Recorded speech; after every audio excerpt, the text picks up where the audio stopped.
Time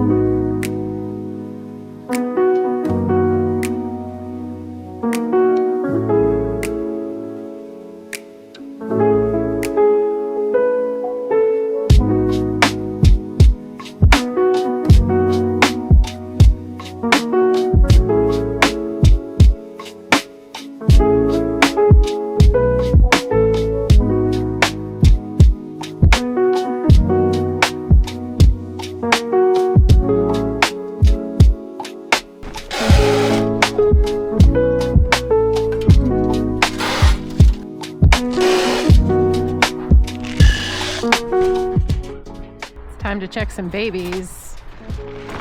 Watch out, Mama. Watch out. As you have to move, I gotta check your babies. Hello. Hi, McDoofus.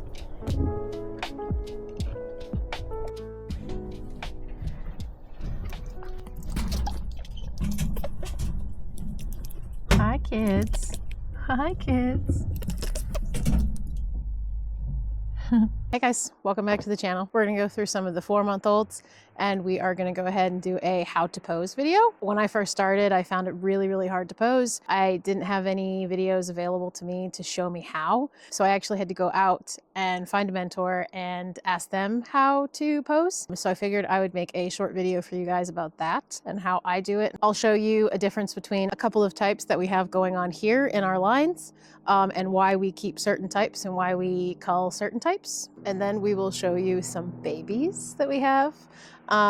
We did have 2 litters, but one of the New Zealands was a maiden doe. She was an unproven doe. Unfortunately, she lost her litter. That does happen when you're breeding rabbits, especially at a number that I'm at right now. But Esme, who is proven, has some kits in the nest. It is day 5, so we're gonna go ahead and we're gonna take them out and we're gonna look at them and we're going to do a very quick jot down of the varieties that they are.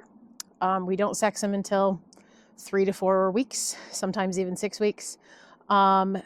We try not to take them out for too long, but we wanna make sure that there's no other animals in the nest that have passed, because that is detrimental for the kits that are still in there. We'll check and see how dirty the nest is. Most of the time, I don't really have to clean it until the first week, but occasionally I will have to clean it. I don't pull out kits until about day 5. I do check them immediately.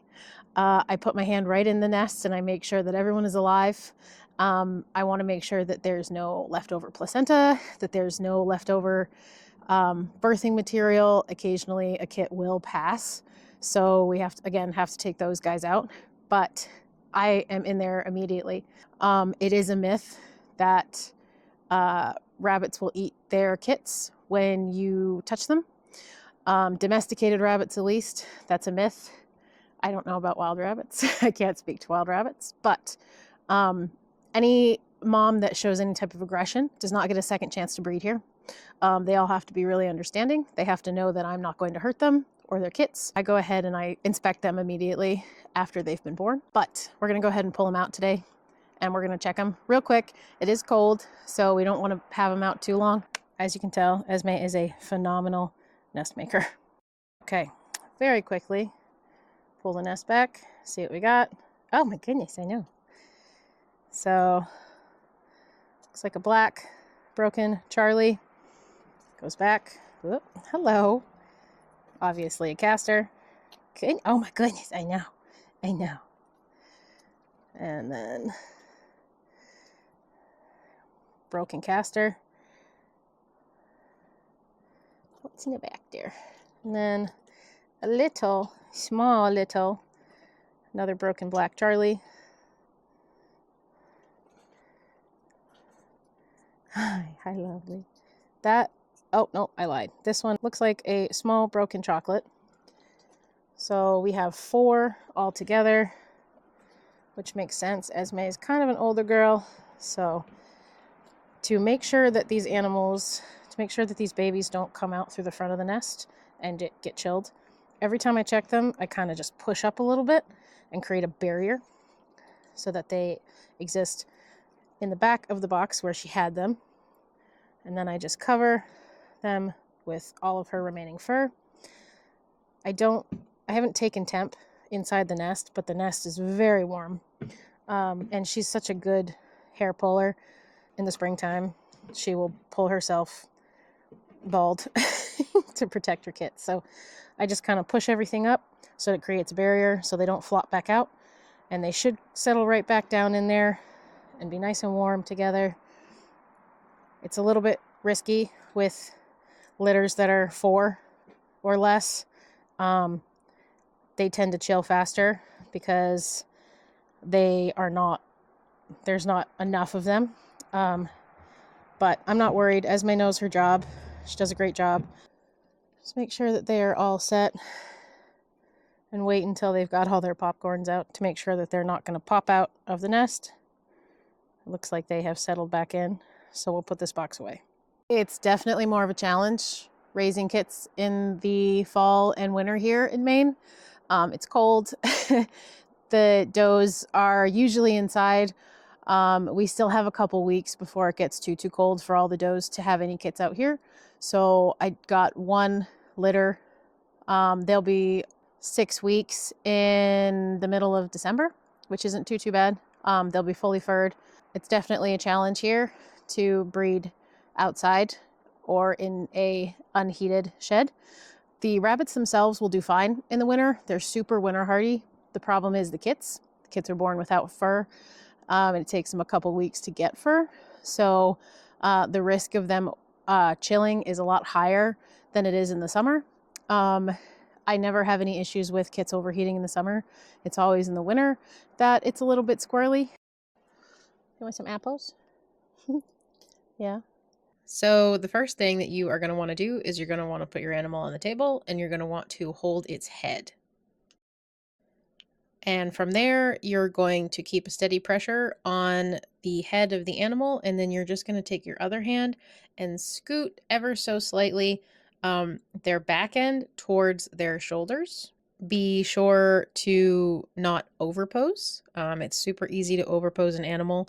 So you're going to want to make sure that their back feet are in line with the top of their hip, and you're going to want to make sure that their front feet are in line with their eyeballs. That means that you have properly posed them and that they are correctly posed. They're not underposed. They're not overposed. Okay, now that you have seen how to pose, I'm going to go ahead and I'm going to evaluate a couple of the 4-month-old Rex that I have, and I'm going to sort of talk you through what I see. I know. So again, put your hand on the head, steady the head, and push just a little bit. Straighten out the front. Push. I know, look at that ear. So, remember, tips of the feet up to the tip of the hip in line. That's going to tell you exactly what you're looking at. Now, this guy is pushing on the front of me a little bit. Last time we did this inside, he was less anxious, but it's been a while since I've taken him outside to do this, but the light's really nice today. It's better outside than it is inside right now. Tips of toes right in line with the eye, holding.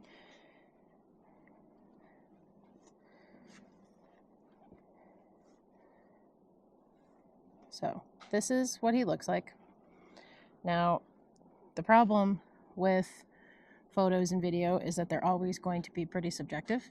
They're going to be different than what you're actually looking at. I record. It's helpful to look back on the angles that we have going on. So then I take a picture from here, video from here, so that I see all angles. You can kind of, as you can tell, he's a little bit, most of this litter peaks early. I'd like him to peak at least back here. Peaking too early just makes it uncomfortable. He also, you can't really see it from this angle, but he's got thin shoulders. You really want width in the shoulder, because when you start losing width in the shoulder, you become dangerously close to losing meat up here and then creating all the meat back here. So currently in our lines, we're lacking the width in our shoulders. And this year we decided to focus on specifically loin and we've done a great job. It's nice and full. We'd like a little bit more rise, but that's not bad. And you can tell we've been focusing on it because this whole litter has decent loins. They do not have great shoulders. We don't really have long shoulders. We just have the lack of width in the shoulder. So that's next year's plan, is to focus on the width of shoulder. Like I said, this litter is a little bit small for their age, so I don't know if we will be keeping any of these guys. This buck in particular is really, really nice. He's got really nice fur texture. He's a chocolate. Chocolate's my favorite color. As far as the rabbits go, chocolate and blue. He's not as skirty as his brother. I prefer a skirty. A skirty wrecks over anything because they are a pelt breed. But he's really nice. He's just small. Everyone is only 6 pounds at 4 months, which is really, it's dangerously close to the cull weight. We have a couple does that produce really nice fast growing kits. We have a couple of does that produce slow growing kits, and we just have to make sure that whoever, if we do keep him, we have to make sure whoever we breed him to has faster growth rate, because we don't want to get into a point where we're creating animals that don't grow fast or don't meet weight. That's an automatic DQ from any show, as well as causing issues with your meat lines. They become less self-sufficient. You end up feeding them twice as much, spending twice as much money on them to get them to weight. So I'm not thrilled with the growth rate on these guys, but I'm also working really heavily on type this year. He has the type, and if I have the cage space, I'll keep him through the winter. I'll feed him through the winter, see if he gets to weight. He has been on 18 his whole life. We haven't switched him to 16, so he is still on the growth grain that we use, and he still has not matured into a big buck. He has 2 months worth of growing to do before he's considered full size, or his final size. But we want to make sure that we are taking precautions and not creating rabbits that are too small. And every rabbit is edible, but if you want at least a little bit of return on your investment, commercial meat type rabbits need to grow pretty quick. The Rex are kind of known for their slow growth rate in the commercial rabbit world. New Zealand's, Florida Whites, Callies, mostly Callies, are known for their fast growth rate. These guys are more known for their fur and their meat, but they do grow slower. So that means as a Rex breeder, we have to be super, super conscious about how they're growing. So this doe has the shoulder width that we like. Nice, thick shoulders. Love the shoulders. Still real small. She doesn't really peak where I want her to peak either. All of these guys have issues with their peak. She doesn't have a whole lot of depth, but she's got really nice loin and really nice shoulders. I don't love how small her head is, and her ears are very small. Small ears, not great. She's built though. She's super thick. And that's what I like about her. Really nice loin. And because we've been working so hard on loin this year, it's hard for me to let go anybody with a nice loin. So she's gonna stay tentatively for now because she has that loin, she has those shoulders. But if she reaches 6 months and is not at least 7 pounds, she's gonna have to be culled. Keeping and breeding does that are smaller than your bucks is never a super great idea, especially if you are continuously getting small does. It's fine to pair a big doe with a smaller buck, it's less of a good idea to pair a small doe with a big buck.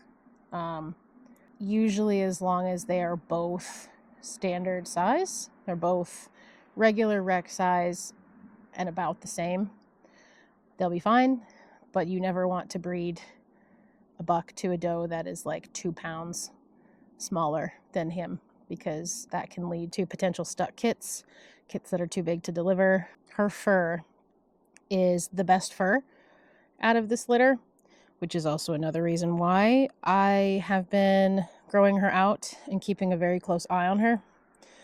I also am not in the market for more bucks. I don't need more bucks. I need more does. Let's check this girl's hocks. I think the last time I checked, they were okay placement, but she has awfully small feet, and she's not heavy. She's just a built doe. So they do point out a little bit, but they're not too bad. They're just thin. Her feet are thin, and I don't super love it. I want her feet to be a little bit more wide.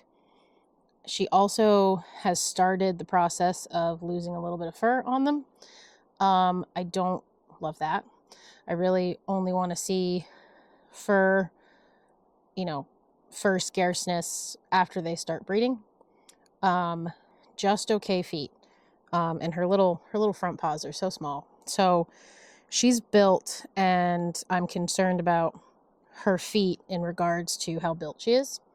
If she does size up, I'm worried that her feet will not be able to hold her weight. So we'll keep an eye on that. I also don't love how small her head is. She does have a nice little dewlap forming though, and that's nice. It's good to see. So she'll stick around for a little while, and her attitude has gotten a lot better. She was a little bit of a crazy lady to start, but the more we touch her, the more we play with her, the better she gets. So okay guys, that is it for this video. I hope this video was at least a little bit helpful. It takes a while to get used to, so practice. The more you pose, the better you get at it. And it takes a while to understand what you're looking at. I'm in year 3 at this point for breeding to standard. I have been breeding rabbits for about 10 years, but it's been about 3 since I've started doing any type of showing and striving for SOP, which is the standard of perfection. I hope you guys all have a great day, evening, afternoon, and I will see you in the next video.